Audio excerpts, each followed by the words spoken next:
Welcome to Medieval India. Episode 26, Shivaji. Before dealing with the campaigns which occupied Aurangzeb for the rest of his reign, it's necessary to describe the original foundation of that power which was destined to become the demise of the Mughal Empire and to expand in the 18th century into the Maratha Confederacy. Maharashtra, the land of the Marathas, was the hilly country east of the Western Ghats. The region itself is sharply divided into three sub-regions: the Konkan, the Ghats and the Desh. The Konkan is the narrow coastal strip, about 30 miles wide, which lays below the mountains. Rainfall in the Konkan is over 8 inches a year, and it is generally rich farmland, though traditionally split up in minuscule holdings. Its other feature is the presence of important coastal ports: the Bul, Ratchapur, Vengurla and Malwan, to mention just the most important ones in this period. It should be added that much of the best farmland and many of the best ports in the region were controlled by Portuguese fortresses, whose main base, Koa, was in the middle of it. The Ghats rise sharply from the Konkan coast and are characterized by steep, separated peaks and few passes. These mountains are heavily forested, and they were much more so in previous centuries. Most of the rainfall runs back into the Konkan. Fodder and food are scarce, and the only item of trade are forest products: medicinal herbs, timber, honey and the like. The Ghats were important for their hill forts. In this strip, perhaps 30 miles wide and running north-south the whole length of Maharashtra, more than 200 hilltops have been fortified over time, many of them built over and over again by successive local or regional powers. With most of these fortresses located on steep inclines, looking down on the plains to the east, and most with their own wells, the only way to capture them in the 17th century was by starving them out by surprise or by bribery, since by that time the walls of the defending fortresses were bristling with artillery pieces, and they would slaughter enemy artillery when it approached the fortress and had to be brought into position. The third region, the Desh, is a broad plateau, widest at the Ghats and narrowing to the east. The portion closest to the Ghats is in the rain shadow of the mountains and is not very productive. Further east, however, the plains has typically been fertile and well populated. The story of the Marathas properly begins about the time of the Muslim invasions of Maharashtra, that is about 1300. The early looting expeditions were followed by conquest, annexation and the extinction of the Yadava dynasty. This period was one of intense conflicts, with many dominant lineages killed and many more migrating south to escape the Muslim conquest. Over the next 200 years, the term Maratha came to mean a new elite, the Maratha chiefs who brought bands of followers to serve the Bahmani kingdom or those rebelling against it. The Marathas were ferociously attached to their watans, or lands inherited from ancestors, for which they had often paid dearly with their lives and their money. When during the Bahmani rule, and often even earlier, the country of Maharashtra was settled and brought under cultivation, the inducement offered to the various Maratha families was the grant of watan lands in perpetuity. The hilly, sloping country of the Western Ghats, the Mawals, or the land of the setting sun, had to be first cleared of forests and wild animals, and made habitable by several immigrant Kshatriyas and their followers, I suspect mainly tribals, known as the Mavalas, whom later Shivaji subdued and turned into auxiliaries by stratagem, sometimes persuasion, and more commonly by the sword. But they acted and were perceived as independent rulers of the tracts they owned. They were seen as deshmukhis, meaning heads of the desh or village overlords. The Mores, the Shirkes, the Dalvis, the Yedes, the Yadavas and others were hereditary deshmukhis or watandars who had colonized the country to bring it under settled rather than under that slash and burn cultivation which was practiced by the Adivasi. The process was long and troublesome.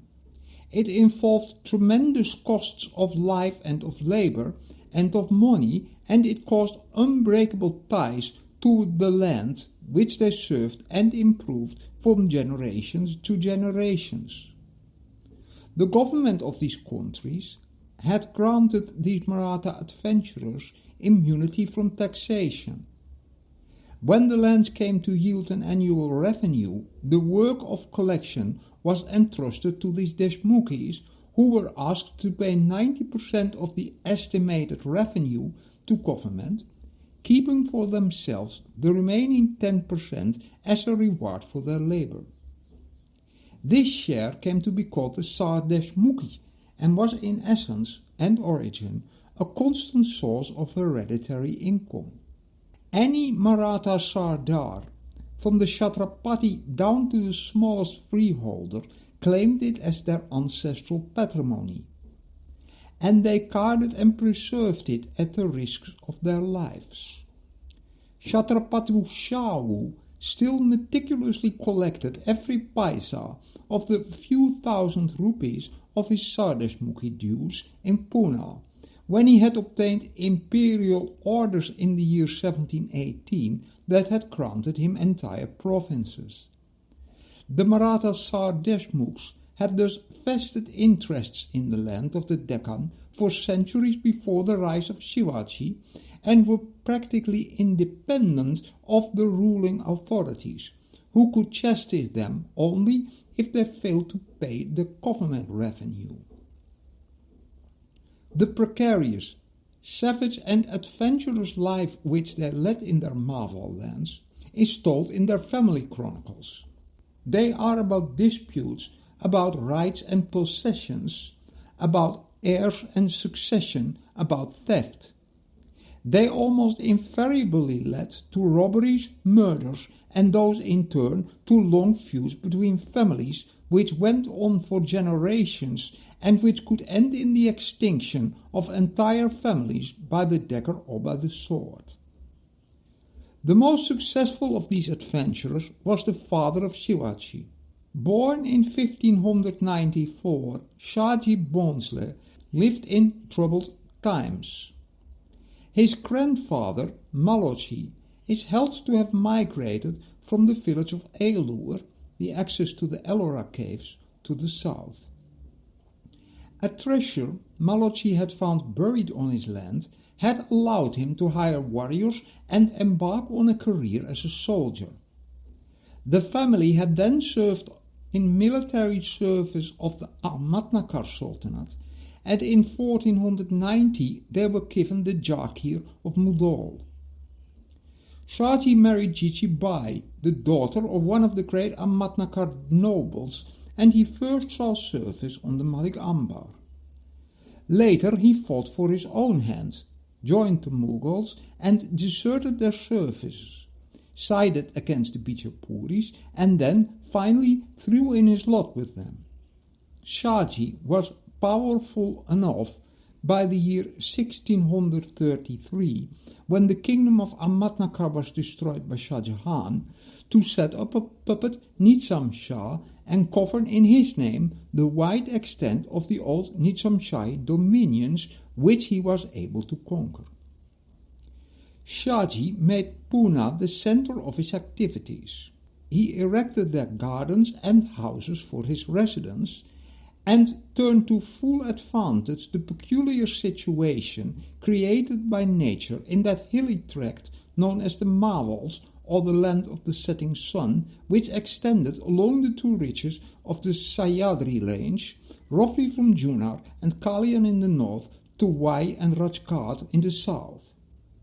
This difficult tract was hardly ever brought under any organized peaceful rule by the Bahmani kings or by the successors of Ahmadnagar and Bijapur, and being inhabited by turbulent chiefs, all of Adivasi descent, was something like a no-man's land, a wedge, so to say, sandwiched between the two kingdoms. Shah Jahan, realizing the difficulties of the situation, wisely retraced his steps after having extinguished the last vestiges of Ahmadnagar, and he quietly allowed Shaji to enter the service of Bijapur to carve out for himself a different field of activity in the Karnataka for the rest of his life. He then became one of the leading Hindu generals of the Adil Shah government. His petty holdings in the Pune district, with a rent roll of only 40,000 huns, were given by him to his son Shivaji, born in 1627, while his later acquisitions in Mysore and the Arcot district were inherited by Vyangaji, also called Ekoji, his son by another wife, Tokabai Mohite. And the terrible experiences and immeasurable sufferings which Shivaji's mother Jijibai had to pass through as his father abandoned her, and Shivaji's growing up as a lonely abandoned child left their imprint on Shivaji. He wanted to live an independent life rather than cringe in the dust in some Muslim court for some whimsical despot. On the foundation of his father's position, he began, at the age of 19, to build up a lordship for himself with the band of lawless Mavasis, it is Adivasis from the Ghats, whom he had gathered together with the prospect of plunder. His first feat, in 1646, was to persuade the commander of the hill fort of Torna, probably by bribery, to surrender the fort to him. He sent agents to Muhammad Adil Shah to explain that he had taken this important stronghold in the interest of Bijapur. A buried treasure discovered at Torna enabled him to build, in the following year, the fort of Rajkot, 3 miles from Torna, the future capital of the Marathas. The Bijapur government called his father to account, and he was censured, but merely temporarily. Shivaji then assumed the management of his father's estates and retained the revenues, representing the expenses of his administration to be so high as to leave no margin for paying any revenue to Bijapur. He obtained possession of the fort and district of Shakan and of the strong fort of Kondana, which he induced the Muslim commander to surrender to him for a bribe. He changed the name of Kondana to Singar, the Lion's Fort, and made it his chief stronghold. He then expelled his father's agents from Supa, persuaded the revenue agents of Baramati and Indapur to recognize his authority, and possessed himself by treachery of the strong hill fort of Purandar. Thus did Shivaji come to possess a relative to other Deshmukhs, large and strongly protected domain around Pune. While he was extending his authority in the highlands, Shivaji was careful to keep on friendly terms with the state of Bijapur. But in 1649, the rich strip of country between the Western Ghats and the sea, owned by the Adil Shah, became too strong a temptation, and he came down and seized the seaport towns in the Kalyan and Kolaba district. Shivaji had now passed beyond the stage of being able to conceal his deeds. The plunder of a convoy of government treasure, destined to Bijapur, the capture of 10 more forts, and above all the arrest of the Muslim governor of Kalian, the seizure of that place and of all fortresses in the neighborhood, and the appointment of a Brahman governor showed him in his true course. And it involved his father in much suffering and disgrace. For Shivaji, now governor of the Bijapur Karnataka, was suspected of complicity in his son's rebellious deeds. He was arrested and confined to a dungeon by Muhammad Adil Shah, who refused to believe his protestations of innocence and threatened him with a lingering and painful death. His peril suggested to Shivaji a device which he employed expertly ever after, pitting the northern against the southern Muslims, and he appealed to Shah Jahan on behalf of his father. It was largely owing to the emperor's pressure that Shivaji was released from his dungeon, but he was detained at Bijapur for 4 years in house arrest. During the period of his father's detention, Shivaji had refrained almost entirely from acts of aggression.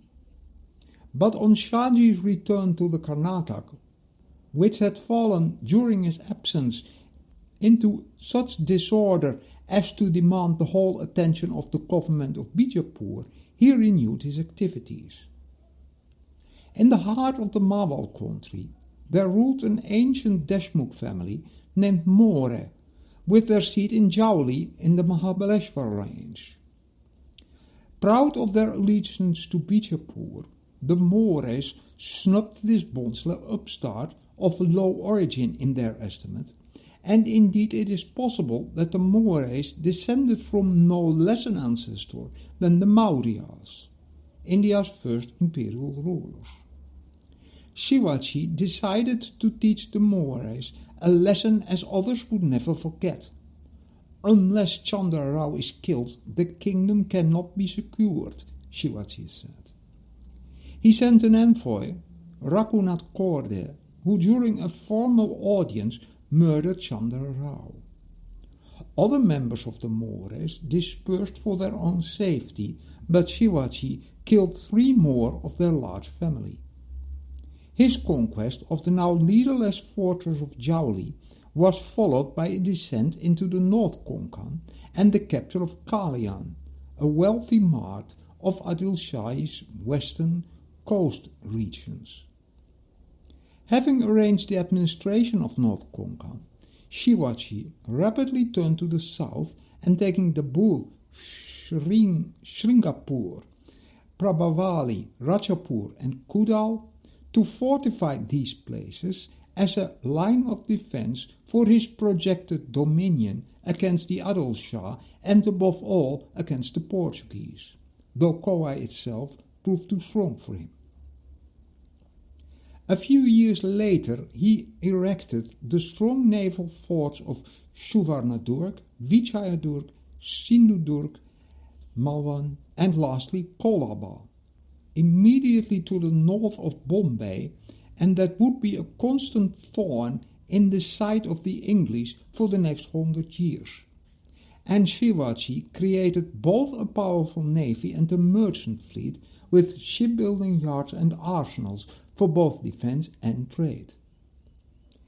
As Shivaji had seized ports from which he had enjoyed the revenue, the widowed queen of Muhammad Adil Shah, Bari Sahiba, was determined to take revenge on Shivaji. For this purpose she summoned an intrepid soldier of her court and the declared enemy of Shivaji's family, Abdullah Batari, called Afzal Khan. She promised him ample rewards, supplied him with a well-equipped force of 10,000 picked horsemen, and commanded him to use all possible means to bring Shivaji, dead or alive, to Bijapur. Or, as the Maratha bards put it, quote, when Kalian and Bhiwandi were given to the sword, the cry went up to Bijapur and Adil Shah, its lord. Fierce was the monarch's anger, like flame his summons flew to the valiant Moslem nobles and every good Hindu. From all his wide dominions they thronged to the Durbar, but Abdul Khan the Mighty seized the betel leaf of war, a sword that gleamed like lightning, a stately battle steed, bore the graceful monarch's guerdon to the servants of his need. End quote. The Khan, learning that Shivaji had come to Pratapgarh, pitched his camp at Wai, about 25 miles east of the latter's position. Agents of the two moved freely between them for some time, negotiating for a face-to-face meeting between the two for a solution, in which Afzal Khan promised Shivaji he could largely retain his new conquests, provided he henceforth faithfully served the Adil Shah. The Khan agreed to meet Shivaji below the fort of Pratapgarh, with 4 representatives of both sides present.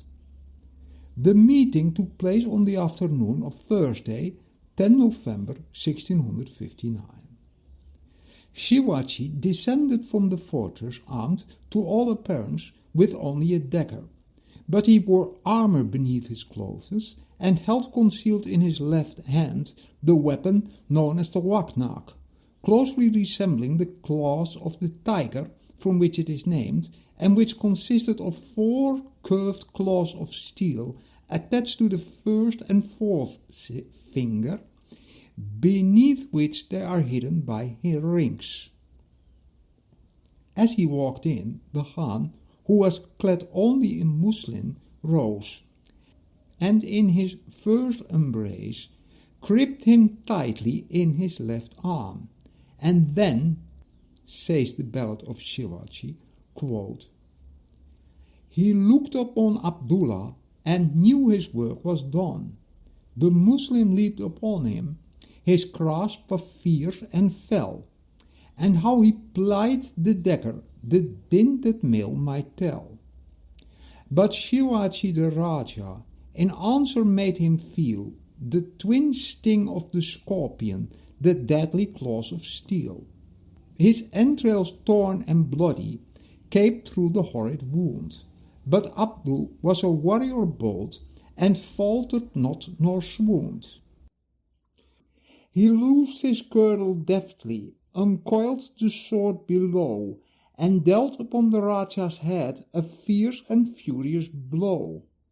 It cleft the embroidered turban, and twisted chains 14, and the Raja felt, as steed the spur, the sword edge sharp and keen.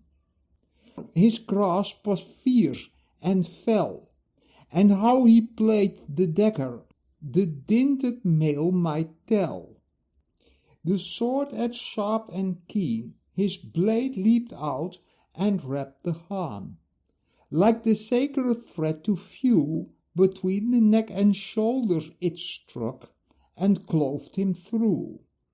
He fell, down fell the Muslim, while steadfast stood the king. Hearken, Maratha princes, his glorious state I sing. And with his sword he dashed among the trembling menial train. They dropped the stately palki, and wild with wounds they fled, while Shivaji approached the Khan and straight smote off his head. He bore it to Bhavani, most like a conquering king. Hearken, Maratha princes, his glorious state I sing. End quote. It was by then the dusk of evening, and concealed Maratha parties, at a given signal, rushed out of the woods and routed the Khan's armies, both in the wild passes of the hills and in the plain of Wai. All who begged for mercy, says the chronicle of Shivaji, with grasp between their teeth were spared, but all the others were put to the sword. Shivaji now obtained possession of the fortresses of Panhala, Pavangarh and Vasantgarh, and ravaged the country as far as the neighborhood of Bijapur.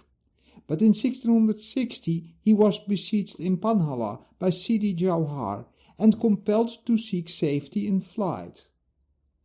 Ali Adil Shah shortly afterwards entered the field in person and reduced Panhala and Pavangarh, besides other forts already captured by Shivaji, who refrained from taking up arms against the king in person, but continued his depredations in the Konkan and against Sidi Jauhar.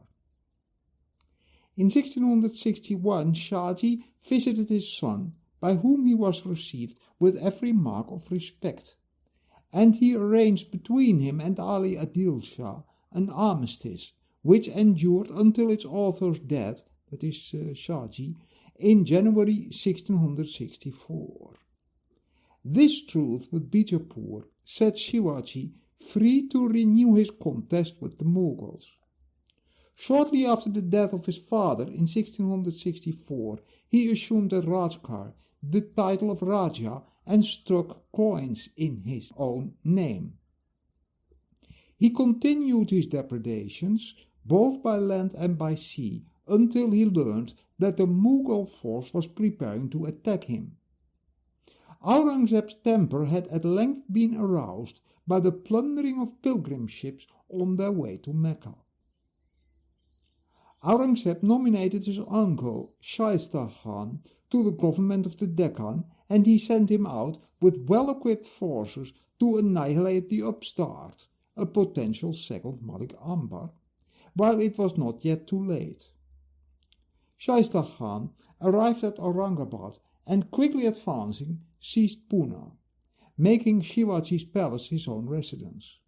He also captured Kalyan and North Konkan, which Shivaji had taken just a short while before.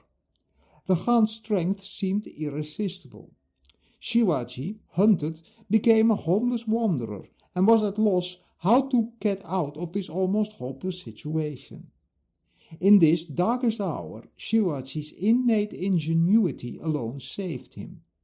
He employed secret agents to obtain details about the arrangements and disposition of the Khan's camp, and hit upon a bold plan of a surprise attack at night. With about 50 clever and intrepid followers, he entered the Mughal general's harem on the evening of 15 April 1663. After midnight, when the guards and the Khan's family were asleep, Shivaji and his companions attacked the inmates in their beds, cutting and hacking indiscriminately. Many were killed and wounded. The Khan himself, it was later discovered, escaped with only his forefinger lost. But one of his sons, 40 attendants and 6 women were killed. The incident proved eminently successful for Shivaji's purpose. He had struck terror into the heart of his opponents. The mortified emperor at once transferred the Khan to Bengal, and the Mughal onslaught slackened. Shivaji's head spy, Bahirji Naik, reported to Shivaji that of all the rich Mughal possessions, Surat was the worst defended and contained the most wealth. It was the richest port of Western India, and was highly prized by the emperor as the main port for pilgrimage to Mecca. Shivaji established a secret camp near Nasik with a choice 5,000 chosen troopers, and stealthily left the base on 1 January 1664 to proceed north through the coastal regions. He suddenly appeared at Surat and planted his flag at its eastern gate. On the previous day he had issued a warning to the local governor and to the richest merchants to pay a vast amount of money or face the consequences of non-compliance. The warning was not only not heeded, but the governor tried to have Shivaji assassinated on the 3rd day of his arrival. Enraged, Shivaji let loose hell on the town, burning and sacking. The floors of houses were dug up and set on fire. Chests were broken open, and heaps of money were carried away. though the Dutch and English factories valorously defended themselves and avoided the sack. Immediately on his return from Surat, Shivaji learned the sad news of his father's death. Shivaji had the greatest difficulties dissuading his mother undertaking her self-immolation as sati. Shivaji's sack of Surat was a direct affront to Aurangzeb, who now sent out his best general, Raja Jai Singh, Maharaja of Udaipur, with 40,000 picked men. The Raja had fought from Balkh and Kandahar to Bijapur and Bengal, and there was hardly 1 year he had not received some recommendation for outstanding service. In February, while Shivaji engaged in devotions to the deity of Kolkarn, he learned of his new, terrible attack on his homeland. Shivaji at once proceeded to Rajgarh and set about devising measures against this new danger. Jai Singh carried out his undertaking with that combination of military vigor and diplomatic persuasiveness he alone was capable of. As he had become tired of war and slaughter, he now preferred talk to carnage. He persuaded all the chiefs and powers whom Shivaji had overawed to side with him, and he actively supported the ones who had suffered from Shivaji's aggression, like the sons of Afzal Khan or Govind Rao More. As his followers deserted in droves to Jai Singh, Shivaji found himself paralyzed, unable to oppose the more formidable tactics that were now employed against him, rather than that he employed them in his own favor. Jai Singh gained complete hold on the northern Poona region, and he closely infested the fortress of Purandar, despite attempts of the Marathas to cut their supplies. As the Mughal chronicle admits, the surprises of the enemy, their gallant successes, attacks on dark nights, their blocking roads and difficult passes, and their burning of the jungle made it very hard for the imperial troops to move about.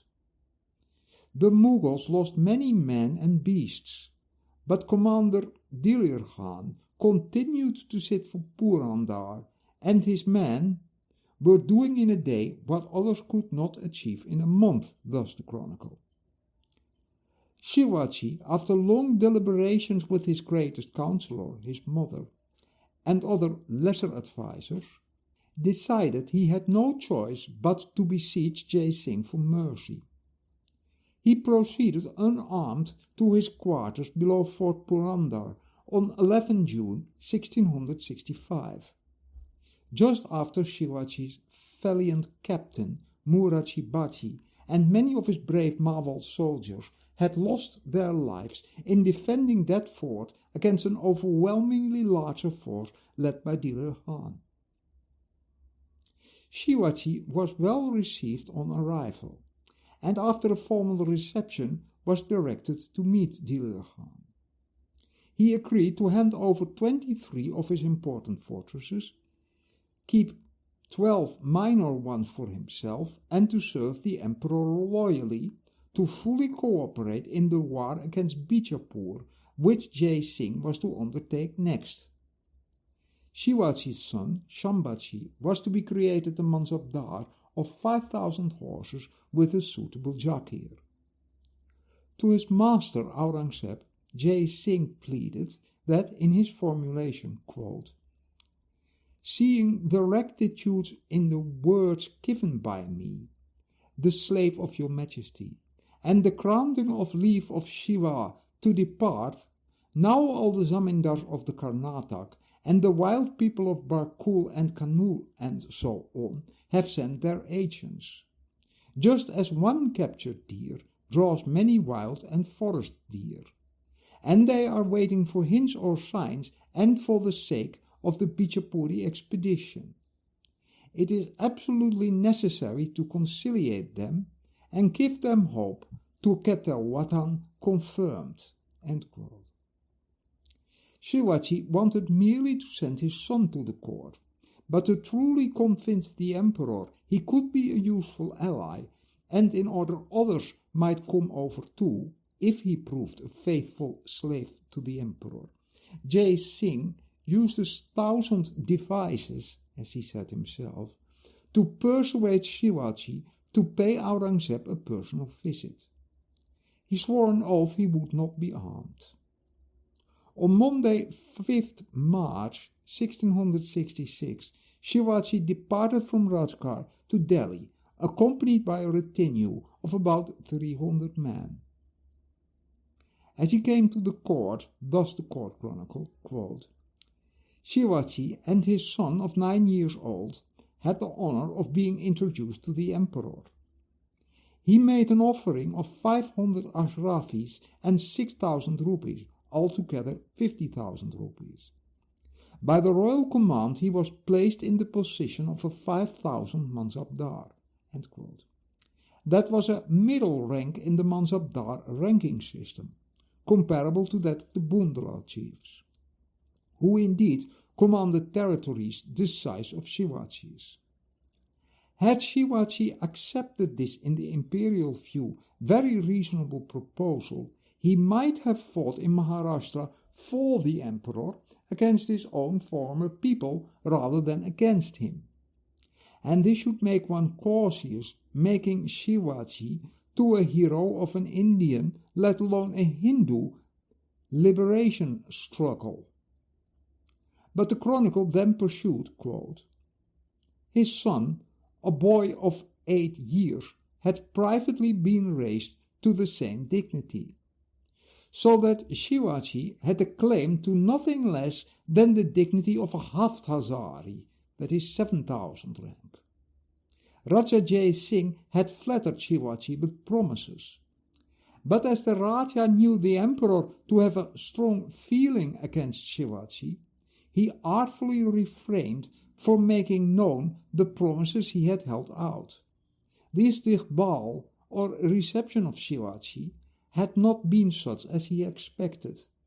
He was annoyed, and so, before the robe and jewels and elephants, which were ready for presentation to him, could be presented, he complained to Ram Singh that he was disappointed. The Kunwar tried to pacify him, but without effect. When his disrespectful bearing came to the knowledge of the emperor, he was dismissed with little ceremony, without receiving any mark of the imperial bounty, and was taken to a house outside the city, near to the house of Raja Jai Singh. The chronicle then pursues, quote, after Shivaji returned angry and disappointed from the royal presence to his house, orders were given to the Kotwal to place guards round it. Shivaji, reflecting upon his former deeds and his present condition, was sadly troubled by the state of his affairs. He thought of nothing else but of delivering himself by some crafty plan from his perilous position. His subtle mind was not long in contriving a scheme. He feigned to be ill, and groaned and sighed aloud. Complaining of pains in the liver and spleen, he took to his bed, and, as if prostrated with consumption or fever, he sought remedies from the physicians. For some time he carried on this artifice.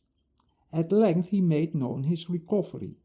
He sent presents to his doctors and attendants, food to the Brahmins, and presents of grain and money to needy Muslims and Hindus. For this purpose he had provided large baskets covered with paper. These, being filled with sweetmeats of all sorts, were sent to the houses of the emirs and the abodes of fakirs. Shivaji, with his son, got into 2 baskets and were carried out, it being pretended that the baskets contained sweetmeats intended for the Brahmins and fakirs of Mathura. Thus, on the last day of Safar, Shivaji got out of Agra and proceeded to where his horses were posted. Thence, in the course of 2 watches, he reached Madura. There he shaved off his beard and whiskers, and smeared his own and his son's face with ashes, and taking with him some jewels and gold, he went off with some of his confederates who were also disguised as fakirs." He then proceeded eastwards to Allahabad and finally southwestward through Bundelkhand, Gondwana and Golconda, and appeared before his mother at Rajkar in the cap of a wandering mendicant on 12 September 1666, 25 days after he had left Agra. Aurangzeb later on cited this great escape to his sons as an instance to illustrate how small negligence can lead to incalculable harm.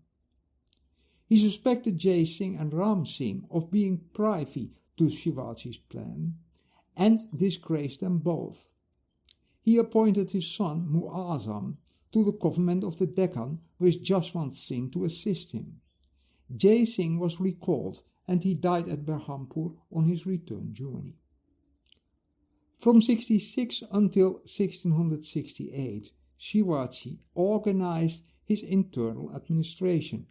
As the Bard puts it, in Rajkar rules the Raja, Jiji in Pertapkar, in Singar and Panalas towers, the sovereign Mughal's tyrant powers rebel and rule secure. His trustful eyes on Shiva bent, to conquer forth the Raja went. Over the rich Konkan's verdant plain, his sovereign arm was stretched amain. Before him Gur and Mauli fall.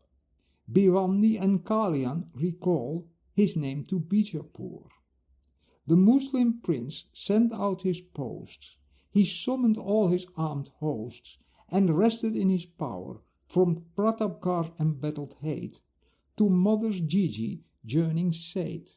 She surveyed the alien eastward land, high on the fortress she took her stand. That Monday, ivory comb in hand, and ardently she gazed.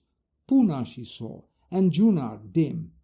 Jejur's pass, lowered, black and grim, and over them, bathed in sunshine bright, round as an egg and gleaming white, the glorious Singur blazed. She summoned forth her page at need, Puntachikaga, he with speed. Within his halls my son may dine, but bid him wash his hands in mine. A renewed sack of Surat caused fresh hostilities with the empire, but the Mughal forces met with little or no success. In June 1672, Ali Adil Shah was smitten with paralysis, but lingered until 4 December when he died, and was succeeded by his son Sikandar Adil Shah, then in his 5th year. Before his death, arrangements for the administration of this kingdom during his son's minority had been completed. 4 nobles were each to rule part of the kingdom as long as the young king was a minor. But each of the 4 was more intent on his own aggrandizement and on the destruction of his rivals than on the protection of the interests of the kingdom. And Shivaji was not slow to take advantage of their dissensions.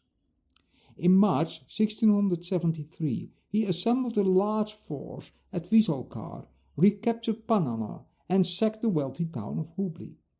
The Maratha fleet captured Karwar and Ankola, and Shivaji, in order that he might be free to prosecute the war without interruptions, made overtures to Bahadur Khan, governor of the Deccan, suggesting submission to and reconciliation with the emperor. Bahadur Khan readily undertook to refrain molesting Shivaji, provided that he on his part abstained from pillaging the imperial dominions. Several places fell into his hands before the end of the rainy season, and he opened the siege of the fortress of Maunakar near Goa. Abdul Karim Khan was sent from Bijapur to recover Panhala. But a Maratha general, by plundering the neighborhood of Bijapur, compelled his government to recall him, grant an armistice, and recall him to Bijapur. Shivaji was unable to reduce Maunakar and raised the siege at the beginning of the rainy season when he returned to Rajkar. Thus, after 30 years of hard struggle, Shivaji had now reached a stage in which it became possible to legalize his status as an independent, sovereign ruler, a Chhatrapati rather than merely a Raja. The neighboring powers still looked upon Shivaji as an upstart, a mere vagabond and a plunderer. This prevented him from exercising authority on equal terms with neighboring powers or exacting revenue from his own subjects as a legal master. Shivaji had to prove that he was a Kshatriya and therefore entitled to be formally crowned too. The Ranas of Udaipur preserved the old Kshatriya tradition, and of the Benares Brahmins, a few could still perform those ancient coronation rites in the old Vedic chants that are of course opaque even to the ones versed in classical Sanskrit, but that are required for a ruler to become a true king. Shivaji sent a deputation to Udaipur to have the Pandits, for ample pay no doubt, procure a genealogy that his house descended from the Sisodia clan of Udaipur and were thus impeccable Kshatriyas. He also obtained sanctions from them for his formal coronation.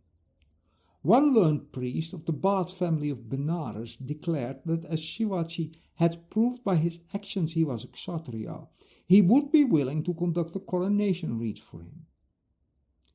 Grand preparations were made. Guests gathered in huge numbers. 50,000 people were all lavishly spiced at the costs of the king for 2 weeks, including the English chief at Surat, Henry Oxenden, who had little notion of what was going on and mainly reported with much excuses the costs of the presents he had to disburse. The actual coronation took place over the course of 9 days and nights, starting with Saturday, June 16, 1674. It began with fasts, a night ritual of offerings at the sacred fire, and the ascending of the smaller of the 2 specially built thrones. Shivaji held Durbar from this throne and declared the beginning of a new calendar and a new era. In the next section of the ritual, he was ritually cleansed by bathing in water and oil, then hot water, then anointed with earth from sacred places, then bathed in honey, milk, curds, ghee and sugar. Then there was another bath of hot water and anointing him with sandalwood powder. This whole section made him the representative of Indra on earth. The ceremony continued with many Brahmins anointing him with various sacred liquids from pots they had brought. They thereby accepted Shivaji as a king and his authority over them. This was followed by another lavish dakshina, distribution of presents to Brahmins. Thereafter he received kumkum on his forehead and ascended a specially built chariot of Indra and received blessed bows, arrows, horses and elephants. Shivaji then ascended the main throne, made of gold and covered with lion and tiger skins, and received presents from many of the nobility. Gold coins from his chief administrators were poured over his head. Next came a private darbar, in which he received fealty from many of the powerful families of Maharashtra. Finally, there was a large public darbar, in which his accession and the era were announced, and he received presents. The only shadow over the whole event for Shivaji was that his beloved mother, Jijibai, passed away 2 weeks before it took place. But despite all the splendor, the demonstration of Shivaji's imperial status by his coronation and the lofty titles assumed by him, his actual dominion was still hardly more than 200 miles in length and less in breadth. It was less extensive than Udaipur, whose ruler was just a Raja and did not stake any claims to the Chhatrapatiship. He therefore needed more money and more territory to justify his claim to be a Chhatrapati of a similar rank to Vijayanagara's Krishnadeva, rather than merely to the same status as Jai Singh. It was partly with this motive, and partly through following in his father's footsteps, that Shivaji evolved a great scheme for expanding his dominions to the south and for the formation of an effective confederacy of states in the Deccan against the empire. This scheme was the invasion of the Karnataka with the sanction of the king of Kolkunda, whom Shivaji now chose as his ally against the imperial aggression. The function of the Karnataka was to supply the sinews of war. The preference for Kolkunda was due to it being, at the time, less immediately exposed to imperial aggression and to it being ruled, in fact, by two Brahmins, as we shall see in a moment.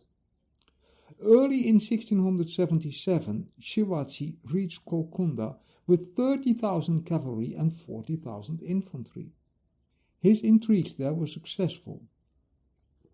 The two Brahmins fell in with his scheme, and Shivaji personally convinced Abdul Hassan Qutub Shah that Kolkunda's salvation lay in an alliance with the Maratha power.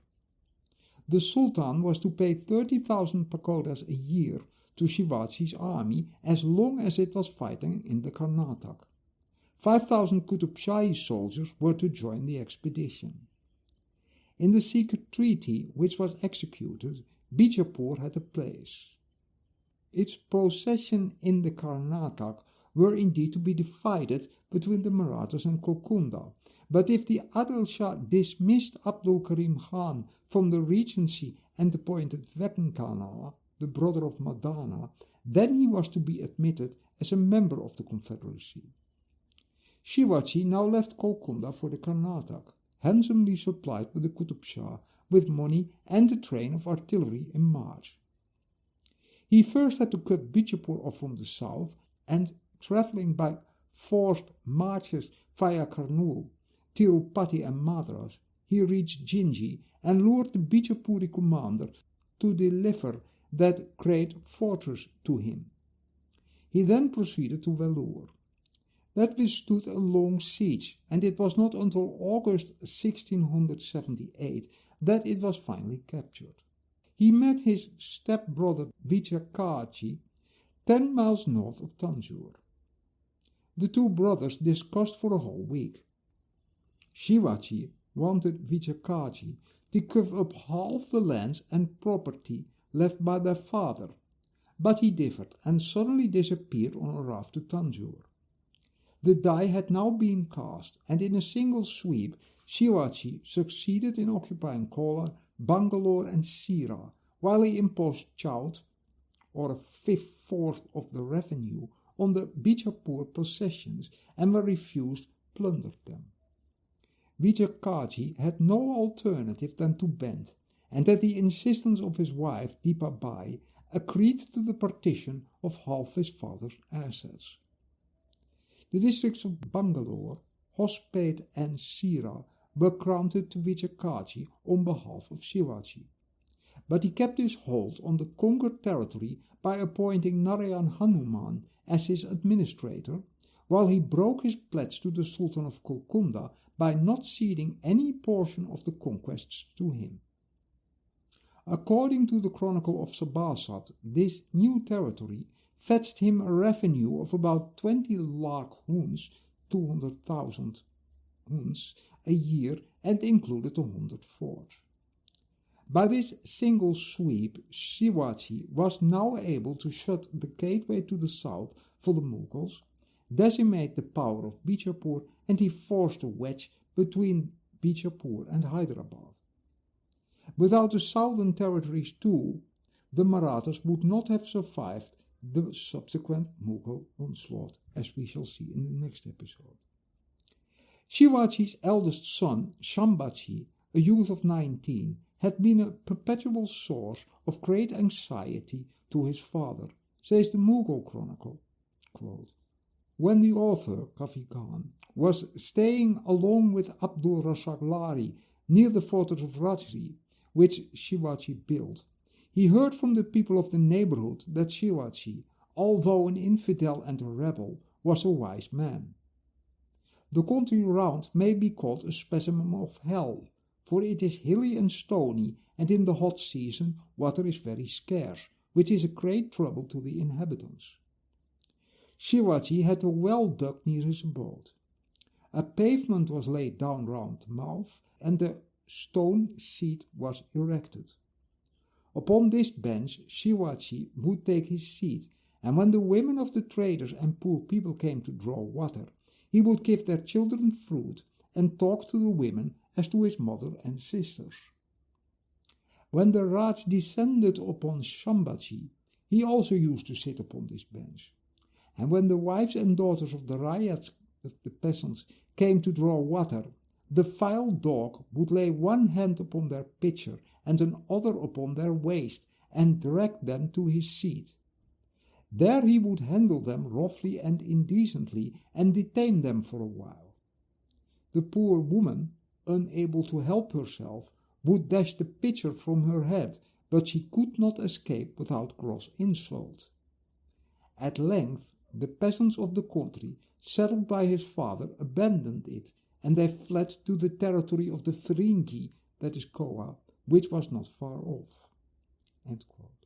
Distraught by his father's distrust in him, in 1678 Shambhaji went over to the enemy and joined Dilir Khan, the Afghan general commanding the Mughal army in the south, then mobilizing to invade Bijapur.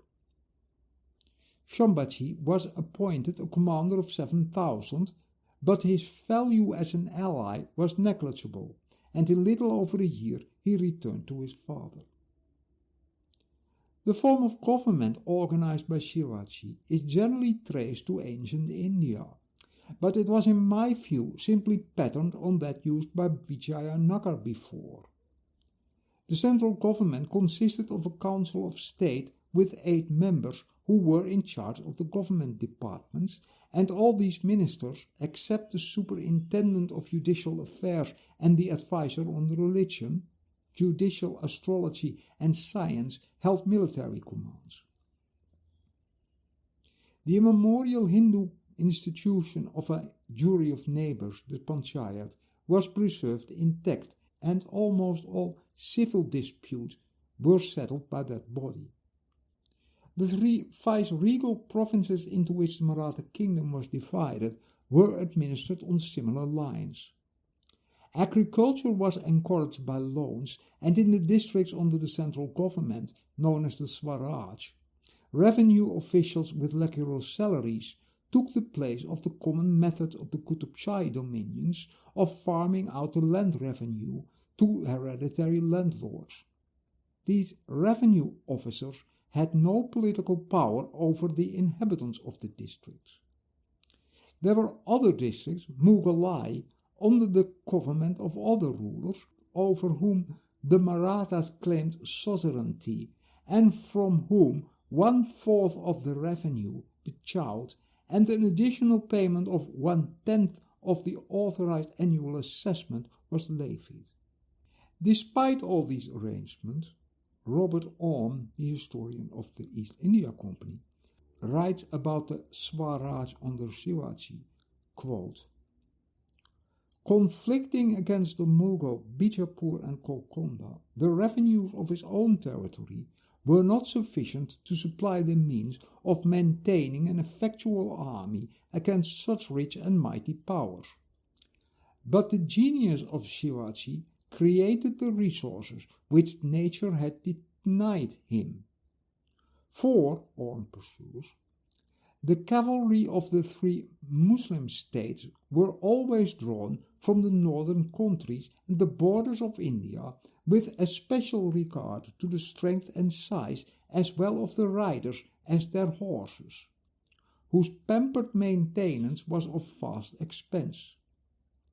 But their flock was not to be refitted by any of the native cavalry to the south of Delhi, and all the conquests made by the Mohammedans in this lower region may be imputed to this unequal decision. Shivaji discerned and provided the equivalent opposition by establishing a cavalry of which the requisites were agility and endurance of fatigue. Many horses must have perished in the probation, but besides the supplies of purchase and capture, broods were raised from the most approved. The horse without a saddle was rode by a man without clothes, that is, without armor, whose constant weapon was a trusty sabre. Footmen endured to the same travel, and bearing all kind of arms, trooped with the horse. Spare horses to bring off the booty and relieve the wearied or wounded. All gathered their daily provisions as they passed. No pursuit could rest their march. In conflict their onslaught fell wheresoever they chose, and it was relinquished even in the instant of charge. Whole districts were in flames before their approach was known, as a terror to others to redeem the ravage. They were not so wanton in bloodshed as reported, but they gave no quarter to resistance or interruptions. In the towns they only fought the wealthy inhabitants to carry them off for future ransom. Such was their war of plunder. In regular campaigns in which fortresses were to be reduced, they must have moved with the usual encumbrances, but Shivaji seems to have besieged none at an inconvenient distance from others of which he was in possession already, excepting when he invaded the Karnataka, of which we have acquired no circumstances. The same principles of frugality and expense were observed in the municipal disbursements of his government. For superior himself to magnificence, none of his officers were led to expect more than a competence salary, but nothing was spared which might contribute to the internal defense of his country. Regular fortifications, well armed and garrisoned, barred the opener approaches. Every pass was commanded by forts, and in the closer defiles every steep and overhanging rock was occupied as a station to roll down great masses of stone, which made their way to the bottom and became the most effectual annoyance to the labouring march of cavalry, elephants, and carriages.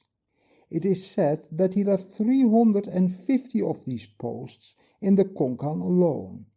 And on concluded, quote, Shivaji possessed all the qualities of command.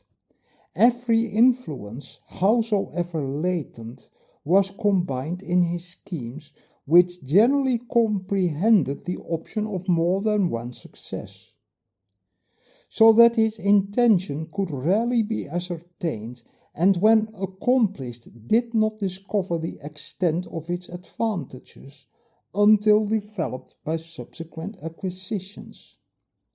In personal activity he exceeded all generals of whom there is record, for no partisan appropriated to services of detachment alone ever traversed as much ground as he at the head of armies. He met every emergency or peril, however sudden and extreme, with instant discernment and unshaken fortitude. The ablest of his officers acquiesced to the eminent superiority of his genius, and the boast of the soldier was to have seen Shivaji charging sword in hand. Thus respected as the guardian of the nation he had formed, he moved everywhere among them with unsuspicious security, and often alone, whilst his wiles were the continual terror of the princes with whom he was at enmity, even in the midst of their citadels and armies. Whensoever we shall obtain a history of his life, written in his own country, He will doubtlessly appear to have possessed the highest resources of stratagem, joined to undaunted courage, which, although equal to the encounter of any danger, always preferred to surmount it by circumvention, and if impracticable, no arm exceeded his in open daring. End quote. Shivaji, heartbroken at the desertion of his son, died of fever on the 9th April 1680, before he had completed his 53rd year. Of his 8 wives, Putabai became a sati. That is, she immolated herself. Sakwarbai, who he had probably married when she was a child, long survived him, keeping company to Yesubai, Shambhaji's wife, in the emperor's imprisonment. Soirabai was killed by Shambhaji, and the others had predeceased their husband. Shambhaji would receive the reward for his deeds later. After Shivaji's funeral, his younger son, Rajaram, a boy of 10, was crowned as Rajkar by his mother Sailabai, with the help of a party at the capital. But another party in the state was against this succession, and Shambhaji, the eldest son of Shivaji and stepbrother of Rajaram, succeeded in securing the throne of his father, overcoming all opposition. 8 June 1680. Rajaram and his mother were imprisoned, but the latter was subsequently put to death. Shambhaji continued his father's policy of raiding the Mughal territories in the Deccan, and in the winter of 1681 he plundered North Khandesh and the suburbs of Berhampur. An attempt was also made in November 1681 to capture the fort of Ahmednagar, but it did not succeed. He had given shelter to Prince Akbar and promised Maratha aid in capturing the throne of Delhi. Such were the Mughal-Maratha relations on the eve of Aurangzeb's arrival in the Deccan. To complete the description of the political situation in the Deccan at this period, a reference must be made to the kingdoms of the Adil Shah and the Qutub Shah. At the beginning of his reign, Ali Adil Shah II had displayed vigor and energy. He had stamped Shivaji, had stamped out the rebellions that had, as was usual, beset the beginning of his reign, and had above all managed to roll back a Mughal invasion, and he had courageously led a defense of Bijapur that had forced the Mughals to retreat. Thereafter, however, the ruler had increasingly given himself over to the pleasure of the harem and the wine cup, but his able vizier, Abdul Muhammad, had carried on the administration. Ali Adil Shah left as his successor Sikandar, a boy of 4. Abdul Muhammad was dismissed, and Ghawaz Khan, the Abyssinian leader of the Deccani party, seized the real power of the state and became prime minister and regent. But due to his incapacity and indolence, there were disturbances in the kingdom, and taking advantage of the situation, Shivaji conquered some of its territories, while the Mughals began to seduce its nobles. Ghawaz Khan was in power for 3 years, and when he had quarrels and bitter animosity with Abdul Karim Baghlul Khan, the commander-in-chief and leader of the Afghan party, the latter invited him to a dinner and imprisoned him in a drunken state, 1675. Baghlul then stepped into his position, but his regime of 2 years was worse. He raised his own men to high posts and expelled those of the Deccani. Disorders followed, and his chief advisor, Khizr Khan, was murdered. In revenge, Baghlul murdered Ghawaz Khan. The Mughals took up the cause of the Deccani party, who had sought their assistance and occupied Naldurg and Gulbarga. Under this regime, the sufferings of the people knew no bounds, and at last, on the death of Bahlul, Sidi Massoud, another Bijapuri noble, with the assistance of the Mughals, became prime minister and regent.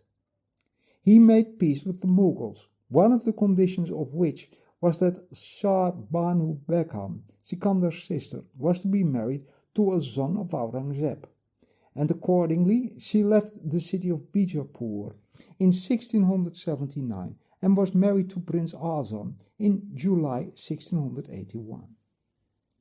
The condition of Bijapur went from bad to worse. The government was bankrupt and disorder and anarchy ruled due to dissension between Massoud and Shah Khan, an influential noble. The regent could not in the least improve the dilapidated condition of the kingdom, and its future seemed to be doomed.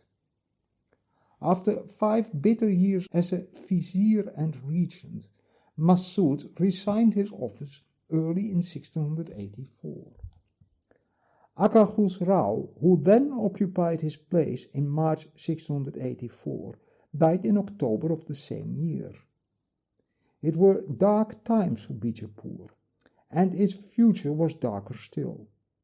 Its most intrepid general, Said Makhdoom, surnamed Sharjah Khan, was entrusted with the defense of the Rhone against the imminent Mughal attack.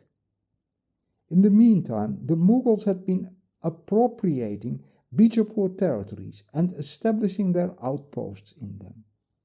Mangalfid and Sangola were conquered in May 1684. During Abdullah Qutb Shah's long reign of 46 years, the kingdom had to face serious problems, but he was quite incapable of wielding the scepter at such a critical time. He was indolent and sensual, and he increasingly abandoned himself to the pleasures of the harem and the wine cup, and the everyday administration was run by his mother, Hayat Bakhsh Begum, till her death in February 1667, and then by Sayyid Ahmad, Abdullah's eldest son-in-law. The clever diplomacy of these two for half a century saved the Qutb Shahi state from annexation by the Mughals. Abdullah Qutb Shah died on 24 February 1667. Aurangzeb's eldest son, Muhammad Sultan, whom he had, on the compulsion, recognized as his heir, was a prisoner, and the ones going over the succession ignored his claims anyway. Abdullah Qutb Shah had left 2 daughters besides the wife of Muhammad Sultan, one of whom was married to Nizam-ud-Din Ahmad, a Sayyid of noble descent, and the other to Abdul Hassan, a young man nearly related through his mother to the royal family. Nizam-ud-Din Ahmad's pride and arrogance had infuriated the other nobles and courtiers, and when Abdullah died, Abdul Hassan was raised to the throne, and Nizam-ud-Din Ahmad died shortly afterwards. Abdul Hassan Qutb Shah was indolent and luxurious, and immediately after his accession, all power passed into the hands of his minister Sayyid Muzaffar, to whom he chiefly owned his throne.